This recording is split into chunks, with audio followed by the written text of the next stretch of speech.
Well, I want to welcome our listeners to a very special podcast. And this is one you're not going to want to meet. Not want to miss, because I met her in the gym here at Overture. And I should introduce myself. I'm Golfer Pete, but this is on the Kennesaw Happenings podcast. And we're broadcasting from Overture, where Andrice teaches 2 classes regularly, and then every other week the line dancing, which I've been practicing pretty good, and she's of course guiding me through it.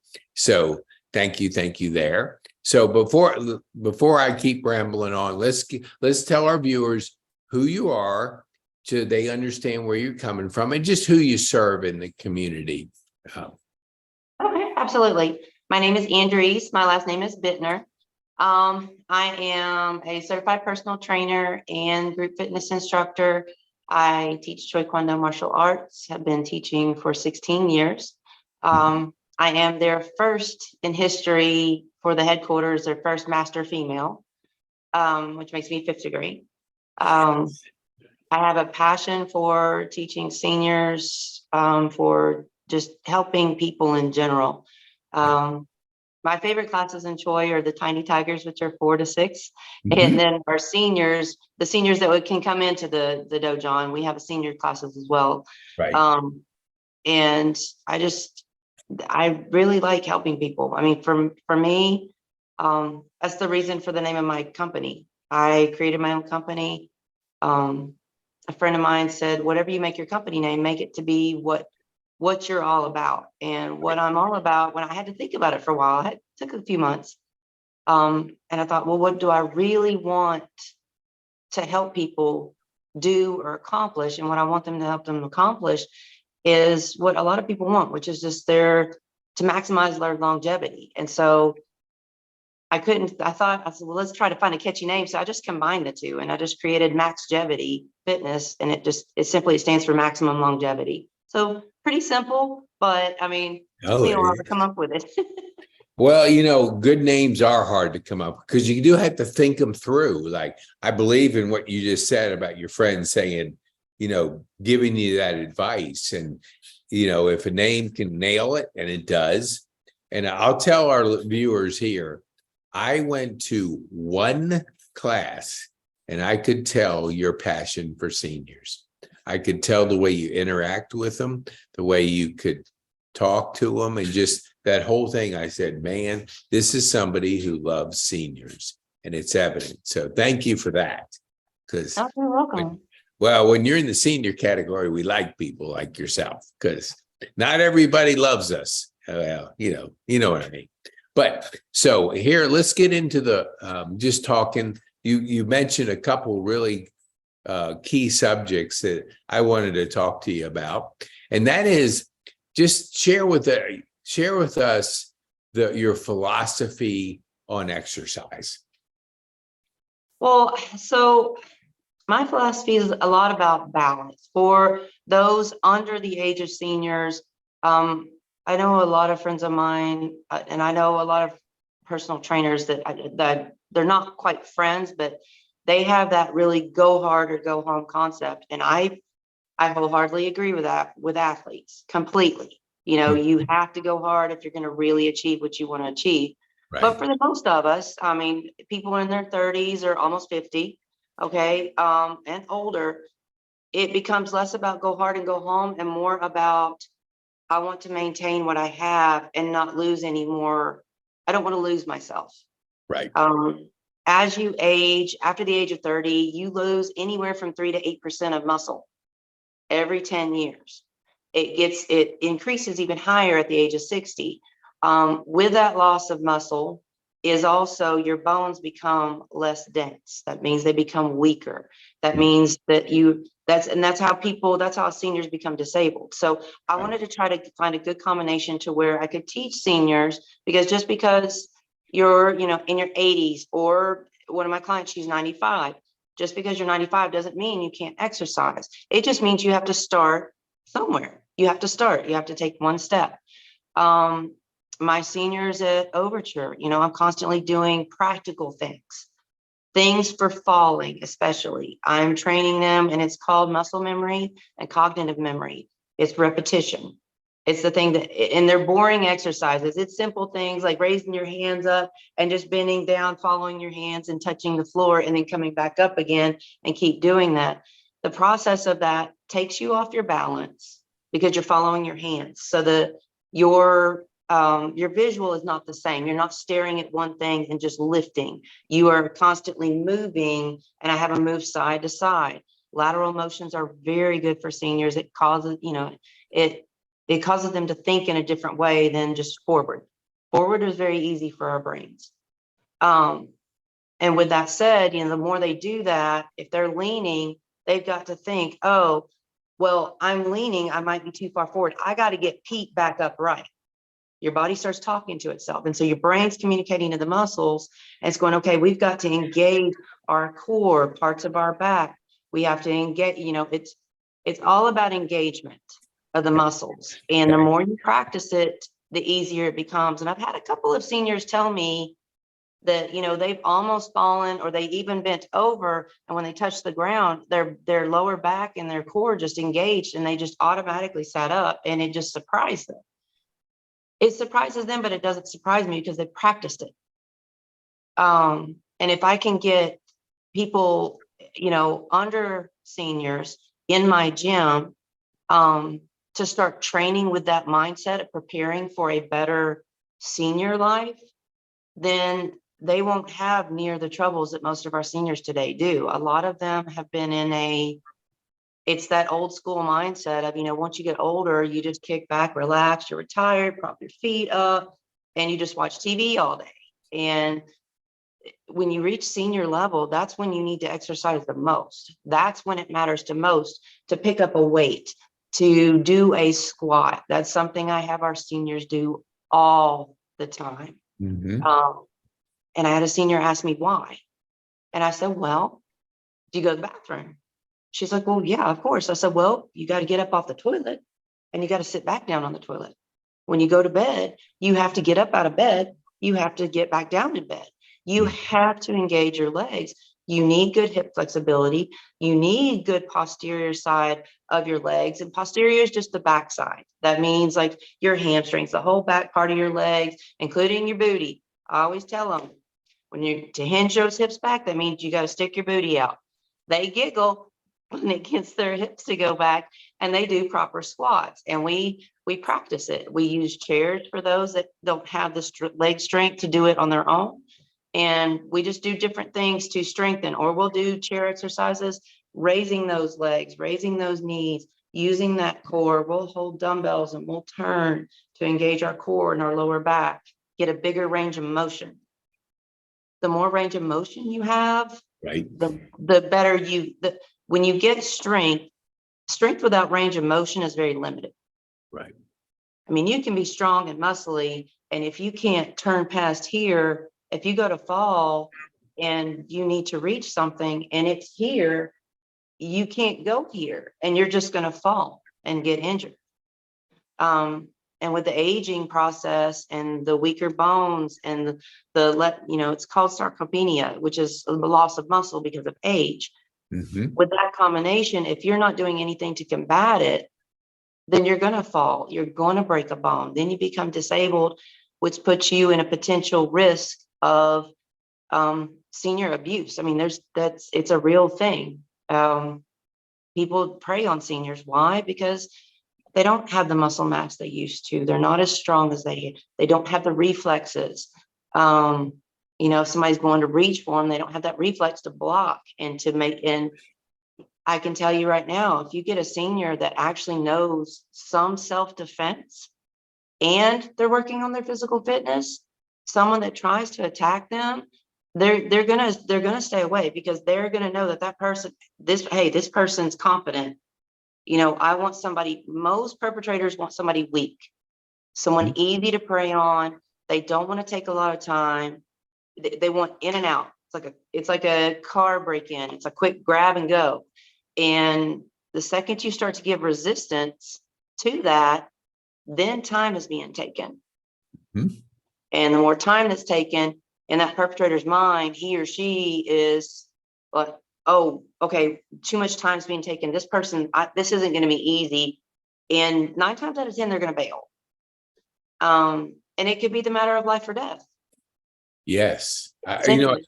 I saw a video clip of a senior who actually put up his dukes. It was recently, and started, having the fight with the person. Well, the guy left because you just to back up what you just said, if you put up some resistance, they are into the quick grab and go. And so if you know what to do and you can delay them and defend yourself, you're going to be a whole lot better. Yeah, I totally agree with you. And you were saying something about the balance, and I don't remember, but it was over here. See, I've had PT at 11, so I've never made any of the classes because I'm always but I moved it up. But I do, the times I've gone by and I've seen you, and it's a packed crowd. I mean, man, so that tells me there's a lot of interest in coming. We are running out of room. Yes, it's almost like knock the wall out. We need some more room. Yes, you do need more room, because people now are saying, if I don't get there early, I'm going to be on the other side of the exercise area and I'm not going to be able to see anything, because yes, it has run out of room. So let's talk. You mentioned self-defense. So let's talk more in depth about that. What would you offer to the seniors, knowing that the seniors and your background of 16 years? What would that program be like for somebody like Overture? Well, first it starts with self-confidence. Mm-hmm. A lot of, not just seniors, but a lot of people in general, the people that are being aggressive, they're confident in their aggression. If they're not confident, they're not going to win. So it's a very big power struggle mentally to begin with. Right. And a person that's being attacked, the first thing that's going to happen is that big adrenaline rush, that I'm being attacked. And then they're trying to process and realize that they're being attacked. And, now they're panicking because they don't know what to do. And when you do that big panic, that big rush, what happens is you have a part in your brain, it's called your amygdala. And when it gets overstimulated, you can't think. I don't know if have you ever been in a situation where you just had a whole lot of anxiety and you just couldn't think? Yes. So with those situations, and I've been in them many times myself, and mental and physical health are very, very, very needed. A lot of people will put down therapy, but I will not. You go to a gym to build your body. You go to talk to a therapist to build your mind. And there's tools that I've learned from my therapist, and she's explained it to me in quite medical depth of, you have to stop and calm your mind. Otherwise, you can't think, you can't make rational decisions. You have to breathe. Mm-hmm. And to get a person ready for that, first of all, you have to be able to be aware of your surroundings. Mm-hmm. If you can stop an attack before it happens, then you don't have anything to worry about. Right. A lot of people go through their day, they have their phones, and they're looking at their phones and not paying attention to anything around them. Yes. And that's where, I mean, not that I'm opposed to people looking on their phones. I do business on my phone all the time. Right. But I also periodically will look up if I'm in a place that I don't know, and just kind of look around to see if there's something that looks unusual. 99% of the time, there's not. And in fact, I have yet to find a situation where I felt like there was something wrong. But it's just self-awareness. And when you have self-awareness, you see your surroundings, you see where you are, you're watching, you might see, oh, well, that guy or that girl is sitting over there and they've been looking at me kind of several times, and now they're over here. Well, there was no reason for them to move over there. So now that would give you cause to think, okay, I don't need to be where I'm at. If I can move, you can get up and move. And then you avoid that situation entirely. But let's say you are, you're just in depth on your phone, you're talking to grandchildren or something, and you're so engaged, you just forget your surroundings. and somebody comes up and behind you and grabs you. Well, Right. first, we always teach people to step that foot, stop. And when you have that moment to stop, because obviously they're going to come and rush you and that's going to push you forward. When you stop, you take a deep breath, because that gives you a second to think. Okay, now I know I'm being attacked. And then if you know what to do, which the martial art that I teach, I think there's something beneficial of every martial art. Right. I think you have to be careful with them. Some of them do lockout movements and you can damage your joints as you age. But just knowing a simple block or a simple punch or a knee strike, knowing those techniques, having a perpetrator either come at you face to face or even behind you, stepping on the arch of their foot, that then and there, you break the arch of their foot. If you've got that strength and you've been working out, you don't have to have a lot of strength to break an arch. Those bones in that feet, they're very fragile. You know, using that heel, stepping on it, breaking their foot, immediately they're going to release. Right. This is just an example. From that point, once they've released, then you can then turn around. You can, punch them in the nose or punch them in the throat, do a knee strike, anything to stop them enough so you can get away. So we're not talking for seniors doing the crazy things you see on UFC and things like that. Now, I do admire those fighters. I mean, they have practiced and most of them know multiple martial arts. So there's always something to learn. And that's the beauty of exercise. That's the beauty of martial arts. It's the beauty of the human body. It's always evolving. It's always changing. But just having a few techniques and knowing, somebody's coming at me to reach at me, I'm blocking them. Or they're trying to grab my necklace or my shirt, I'm blocking them this way. Or they're trying to, I don't know, grab, let's say you have a purse that's hanging down low, or they're trying to grab down here to block this way. Any way to deflect, number one, communicates to that other person that you're confident in yourself and you mean business, and they now have a challenge. Some perpetrators might take that as, oh, this is a challenge, here we go. Most will not, because while you're there, and what we teach our tiny tigers all the time is that if somebody grabs you, yell fire. Don't yell help, yell fire. Fire will attract eyes because they want to see it. So now, if the first thing you'd say is help, by all means, keep going at it, just go with it. But if you can think enough to say fire, fire immediately gets people's attention. It'll draw people there because they want to see it. It's like a spectacle.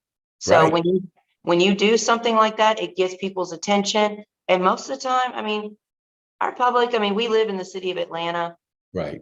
Not the nicest city always, but there are a lot of nice people here too. Sure. It's a balance. And I personally like to think more than not, most people are good. Right. And they have good in their heart. They have good intentions. If they see somebody being attacked, even when you're defending yourself, somebody's going to rush in to help. But if you're alone, you need to have those techniques. The other overture, Howard's Ferry, I don't know if you know this. About maybe 3 or 4 weeks ago, they had a road rage incident where the driver just rushed into overture because that door usually remains unlocked during business hours. Right. And I don't know if he was armed or not, but it was enough that it really shocked the community. And it's now the doors stay locked at all times. And it's just one of those. Now, I think for them, I used to work in that area. I think it's just that area. That area has some, they're cleaning it up and it's doing well, but people travel through there. That person could have lived 30 miles away and just happened to have been in that area. Right. But with big city areas, big metropolitan areas, it's not more about if, but more when you might find yourself in a dangerous situation. Big cities, it's just big populations and not everyone gets along.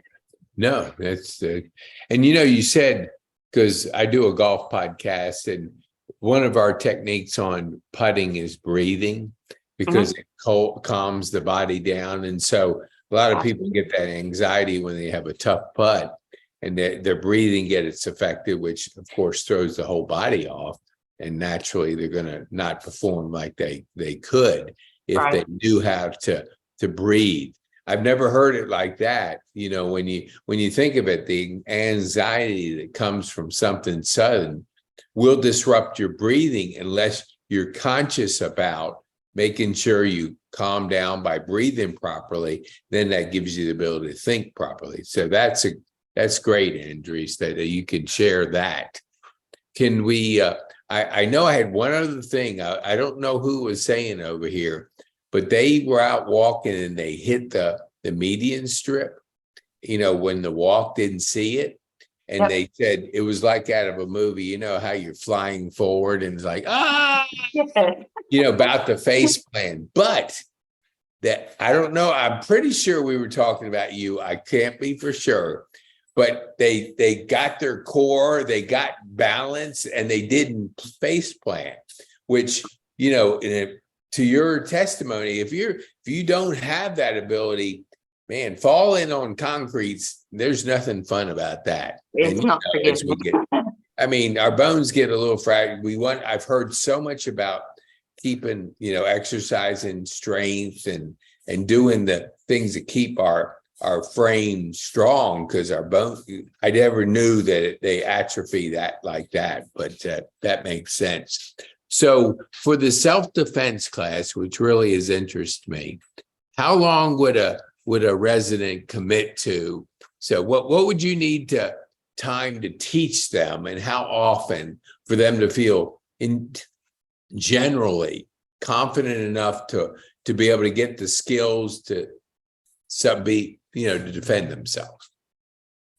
Well, I mean, self-defense in of itself, it's about practice. So it really depends on the individual. Like, how Right. much are they willing to practice? Like, I practice quite a few times a week. Now, I'm also an instructor Right. for that school. So that, you know, I kind of cheat a little bit because I'm there a little bit more than others. Right. But I mean, you can practice in your home, you can practice anywhere.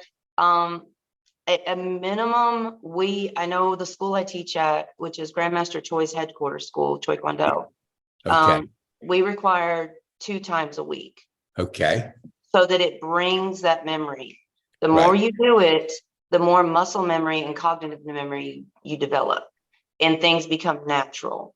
And we teach usually probably about 2 to 3 months is usually general, just to get the kind of the basics down. And once you have the basics are enough to get someone away. Now, if someone's Okay. really challenging you, you would need to know more. Okay. But just for your basics, simple, like a block, and you've got a guard hand up here. Why? Because there might be somebody behind you, and you'd rather them hit your hand than your head. Right. So we always have a guard up. Okay. And we have blocking, and we don't do straight blocking. We always round it to protect our joints. That's the one Okay. thing that I really enjoy about Choi Kwang is that all of our movements, we do both southpaw and orthodox stances, but everything is rounded. So when you punch, so let's say you punch a person or a target, you're hitting here, but instead of coming here and back, because that jars that joint, you're hitting here, you're following through, you're bringing the elbow down. And that not only gives you more power in your punch, but it protects. A lot of martial arts, you'll see a lot of straight movements. Right. And it's to build up that power. But if you hit something, this is as far as I can go. I can't go any further. Right. And if I do hit something, the impact goes all the way up the bone, all the way up into my shoulder socket, and my whole body, that whole extremity takes the absorption of that impact. Okay. Yeah, that With makes sense. rounded motions, you're still following through, and then you're still protecting those joints. So Gotcha. there's never, even our blocks, they're rounded and they're rotating the joints. So it's keeping from joint stiffness. Joint stiffness is another issue for seniors. But even our kicks, we don't kick straight. Everything is a follow. There's always a follow through. There's always a chamber, so that it protects your, it's based on biomechanical science, which is something that I am studying. I've been studying it a little bit. I've done through my certification personal training. We study kinesiology, physiology, cardiovascular system. We study all those. And that's the one thing that I really enjoy about Choi Kwang is that it's biomechanical, it's science-based. So it's based, and it's always evolving.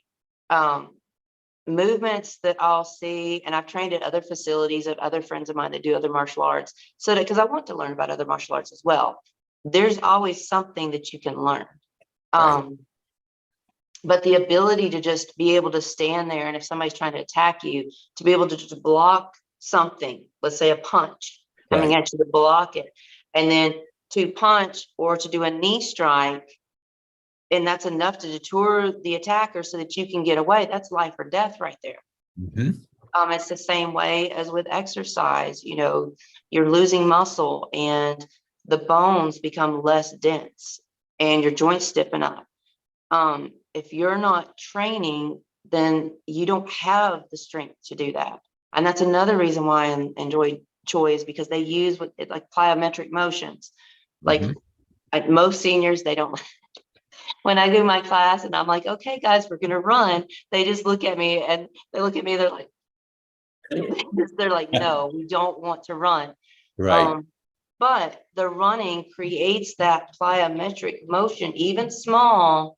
And when you do that little jumping motion, even if Right. it's just 1 foot at a time, it sends a kind of like a little shock, not Mhm. a literal shock, but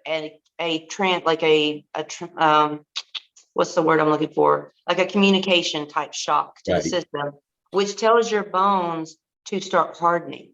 So your bones can actually start reversing a little bit. Want Choi Kwang, it's proof of it. Right. And that's the reason why I incorporate it in my exercise classes. When you punch those shields, the first couple months, when you punch, you might notice some bruising on your hands. Yeah. Even though it's a soft target, it's just an air shield, it's not something hard, but you'll notice bruising. Well, month 3 and 4, you'll notice it doesn't hurt so much, and it's because your bones have gotten stronger. They've Hmm. gotten more dense. Right. Plyometrics are very good for seniors, obviously within reason. If they have knee surgeries or things like that, or pins in their knees or in their hips, obviously you have to think outside the box and find another Yeah. way to do it. Aqua aerobics, perfect for that. That's one of my favorite classes to do at Overture, is the aqua aerobics, because people can jump, they Right. can jog, they can run, they can do things that they can't do on land because they have the buoyancy of the water. And I push them pretty hard. But Well, they I do think it, they it's going can to be do it. ready in July. I don't know if they told you that, but I hear the pool's going to be heated in July. Now, there are some swimming, but not many. Yeah, I'm ready for it.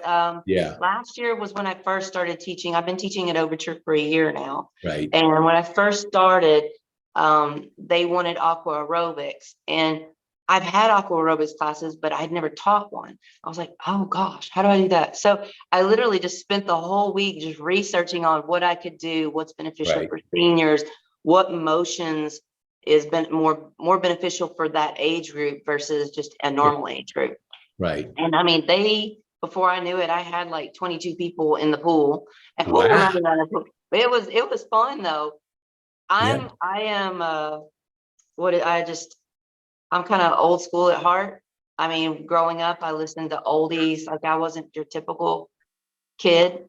Right. So all the songs that they love are the same songs that I love. So Right. I combine, and we'll do Motown one day, and then we'll do Yeah. 70s one day, we'll do 60s, we'll do all these different eras of just beautiful music. Right. And it's fun. And I pick the dancey peppy ones, and we start singing, and you'll hear some of the residents, they'll go, woo! And they're like, I mean, Yeah. they're exercising and having fun. And that's the whole Yeah. point. Exercise doesn't have to be boring. It can be fun. Yeah. And the more you do it, the more your body's going to want to do it, because it's going to feel better the next day.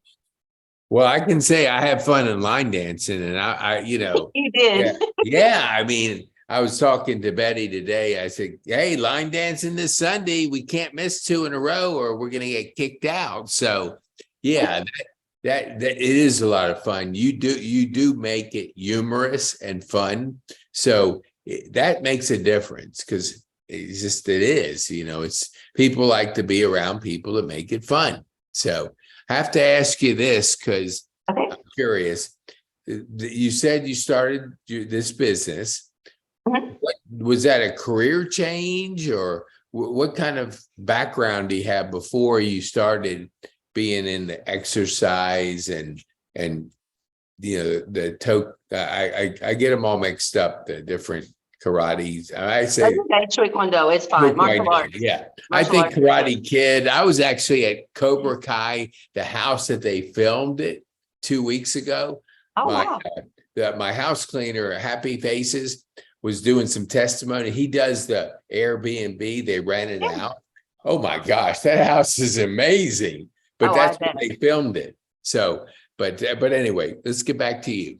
So, what were you doing something else before you decided to make a career shift? I did. So growing up, I had a love of sports. I played basketball all the way through college. Hmm. After college, originally I wanted to be a teacher, and I had those that were close to me. They were like, "No, teachers don't, because I love to teach." They're like, "Well, Mhm. teachers don't make much money, but accounting and finance they do." So I'm like, okay, so as I was going to college to play basketball, Mhm. I went and got my business management degree with an accounting minor. Well, I still love to teach, but Right. I was going with the flow of my degree. So I ended up working in the finance industry, and recently ended up working for over 16 years for a hedge fund, a local hedge fund. Hmm. Well, COVID hit, and we thought we could get through it, and then it just, next thing you know, they just made a big change in staff. We went from a team of 36 to 12, which Hmm. was when I started 16 years ago. So they built up to 36, and they felt it was in their best interest to just bring it back down to the bare bones. Um, and so a lot of senior people, me, a lot of us, we were given a severance because it was a change they thought that they had to make. And it was strange because the company was like family for me, because Yeah. I've known them for 16 years. They watched my daughter grow up from age 2, and now she's, Right. 18. And I took a couple of months off just to stop and think, like, okay, this is evidently, you know, I'm being led to do something else. Right. I thought, if I'm going to start over, because during this time I was doing Choi Kwang, I was voluntarily teaching after work. I went and took classes at KSU, and eventually took my test to be certified as a personal trainer because I wanted to know more about exercise. So that's always been a passion of mine, even though I had that corporate job and Right. that corporate environment. I mean, even on my lunch breaks, I would work out on my lunch breaks religiously. I Hmm. mean, every time. And when the gym shut down for COVID, I went in the stairwell and I brought my own stuff and I worked out and I ran the stairs. I did my own Oh, thing. nice. Yeah. It's something that's a passion of mine that Sure. I feel better. I feel healthier. I feel more focused. Well, during this time, I thought, maybe I want to open up a martial arts school. I can. And then I thought, well, I want to go after my first passion. I want to combine them. And so I just decided, why not do both? Hmm. So, and obviously I have no clients, and, I can't afford overhead of a space. I've literally transformed my 400 square foot garage into an actual gym. It's Art. got, $3,000 worth of flooring in it. I mean, it's, you name it, treadmill, rower, dumbbells, kettlebell. I mean, it's a legit gym. Right. And I thought, well, what do I want to do now? Do I want to just train anybody? And I thought, no, I want to really train those that are afraid to walk in a gym. Those that walk in a gym and they're intimidated, they have to wait Yep. on weights. They have to wait on, they have to wait on this set of dumbbells because it's the only set of dumbbells. Or they're afraid of people staring at them, judging them. They feel criticized. Those are a lot of the people that I get, are people that don't want to be, they don't want to have that audience. Right. And so I said, well, I can't do just that because I can only have one person or a couple. Right now I have a family. I have a mom and a dad and their daughter coming, Hmm. and they all three train. And it is I wasn't sure I could fit 3 people in here, but we did it. We did Mhm. circuits, and I don't know who pushed who more, the parents or the child. I mean, Wow. she's 15. Right. But it was a beautiful thing to watch. I mean, it really was just an amazing thing to watch, because I did Taekwondo with my kids. Right. They're now grown and gone, but it's a family thing. And when I really appreciated that, but I also wanted to give back, not just Right. individual people. And Fit Group USA, they contacted me because of a friend of mine that I went to personal training school with. Right. And they said, hey, we really need someone to teach senior group fitness classes. And I was like, yes, where do I go and when? And that was how it got started. And then the Wow. more I did, they were like, well, can you teach, chair yoga? And I was like, okay, yes. They sent me over there. And then they're, can you teach line dancing? And I'm like, well, I know line dancing. So yeah, let's give it a go. And Yeah. so and that's, you have to start somewhere. Yeah. I'm not a professional dancer. You're not going to see me on Dancing with the Stars. Right. But Yet. Okay. but I do love to dance. I do have a Yeah. natural rhythm. I Right. feel the music. I don't just hear it. I feel it. And I find ways, and I kind of study who I'm with, who's in front of me, to Right. find ways to get them to feel it the same. Like Mhm. they can't feel it the same as me, but to feel it for themselves. Right. That makes sense. Yeah. And so that's what I've been doing, really. I continually teach Taekwondo. I teach my tiny tigers. So I get my daily dose of my kids. Yeah. And then on Mondays and Fridays, I get to, I feel very blessed. Now I'm nowhere near where I was in my corporate job, but I've never been happier in my life. Like, I get people that come in here and they're like, I'm glad you believe in me, because I don't believe in me. And I said, Yeah. yet. You don't believe in you yet. And it's just a process. Yeah. And and that's why I just decided, why not? I've got the ability to do it. And if you've got the ability, the only thing that hesitates you is you. Yeah. No, well said. Well said. I mean, it's, you said something about, when you can make a lot of money out there, but if you're not fulfilled, and really money is not what you're looking for, because you can have all the money in the world. Let's say everybody's, well, if you don't have your health, it doesn't matter, but you could have money. I heard this one guy say, if you're in the Antarctic and you're hungry and you got all the money in the world, does it do you any good? Because you don't Nope. have any food to buy. So it's really the wealth, and the wealth comes from that inside the heart. You don't need to be a zillionaire to be happy.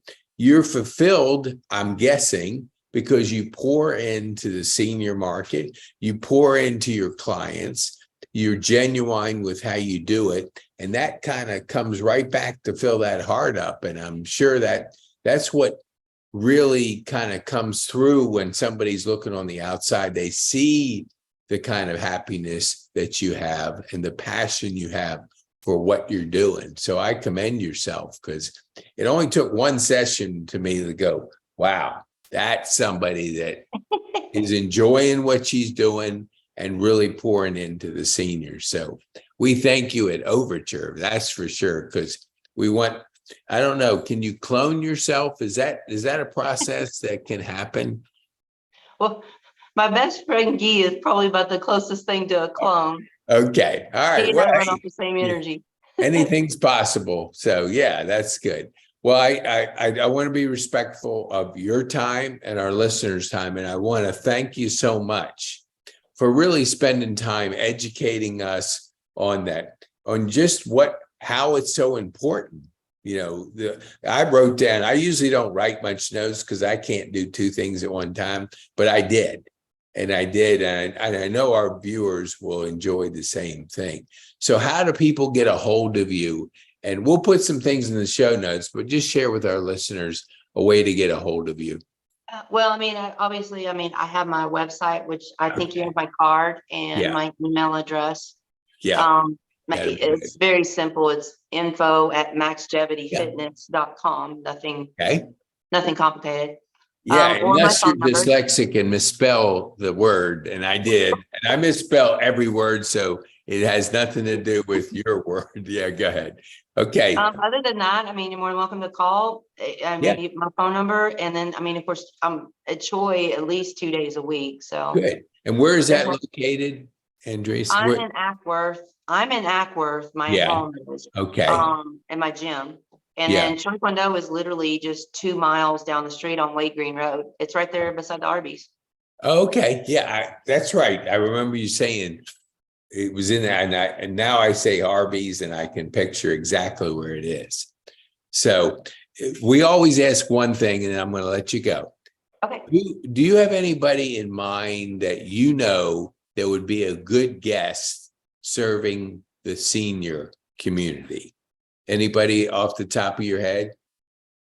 Um, Serving them in like, Different capacities, because we're always looking for good guests that really bring some value to the seniors and the community that we serve. So anybody that you can think of, or we'll be reaching out to you too, but it's just off the top of your head. well, I know what inspired me to teach seniors was actually Grandmaster Choi himself. Oh, okay. Now, Really? I mean, he's in Korea, but Right. he has a heart. I mean, 83, and you wouldn't know it. You would think he was easily in his 50s. I mean, he's just Wow. very, very active. But a lot of us, the teachers at Taekwondo, we all have a heart for seniors. Right. And we have, I mean, just our class last night was our extreme fitness class, and we had not youth as young as 14, and then we had in the same class we had people that were 64 and 65, and we were doing the same drills. And in fact, you know, some of the teenagers couldn't hang with it. It was interesting. Sure. Yeah. Because they weren't working out. But I really, Grandmaster Choi would be my first immediate thought. Okay. Awesome. Well, I appreciate when we reach out to you, if you can just give Sarah his information. We would love to have him on when he gets back from Korea. Yeah. Oh, I'm sure he would. Now his English is a little broken, so Yeah, that's okay. You you know, have been warned. hey, But you I can know what? also We pair also my- have closed caption for those that have to have closed caption on a thing. So that's no problem. We just love the stories and just the wisdom that people bring to our viewers. So Master Gee Zumba would be also a okay. good accompaniment with we call him Sajanim, but he Okay. would be a great accompaniment with Sajanim because he works very close with him on a daily basis. Okay. Even from Korea, they will conference together. So I mean, he's basically Grandmaster Choi's right hand man. So awesome. Okay, well, that would be great. Okay, Andrice, thank you. Thank you Wonderful so much. having you. Yeah, I tell you, I Sunday. had a blast, and I just thank you for giving our viewers a rock solid podcast because you delivered the goods and then some. So Okay, well, I thank you hope they much. enjoyed it. I'm gonna see you Yes, I'll Sunday. see. Yeah. Oh, yeah. I've already got it on my calendar. Now, Good. once it gets on my calendar, I'm there. I just had a Okay, hard great. time just putting it on my calendar for some reason. All right. Thank you so much, and I appreciate you.